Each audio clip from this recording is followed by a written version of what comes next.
Hi குட்டீஸ், welcome to காவேஸ் Dale. கதை கேட்கலாமா?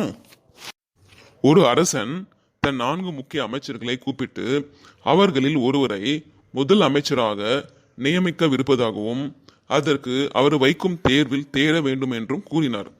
தேர்வு இதுதான்: கணித முறையில் அமைக்கப்பட்ட ஒரு பூட்டை யார் விரைவில் திறக்கிறார்களோ அவரே வெற்றியாளர்.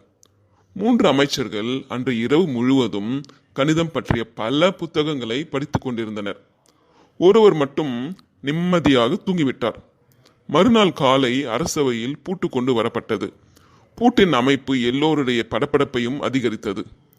ஓலை சுவடிகளை கொண்டு வந்திருந்த 3 அமைச்சர்கள் அவற்றை முன்னும் பின்னும் புரட்டி பார்த்தார்கள். ஆனால் அப்பூட்டை திறக்கும் வழி தெரியவில்லை. இரவில் நன்கு தூங்கிய அமைச்சர் மெதுவாக எழுந்து வந்து பூட்டை நன்கு ஆராய்ந்தார்.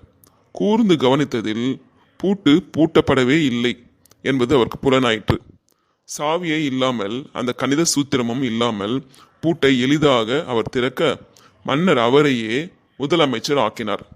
பிரச்சனைகளை தீர்க்க வேண்டுமானால் முதலில் பிரச்சனை என்னவென்பதை நன்கு புரிந்து கொள்ள வேண்டும்.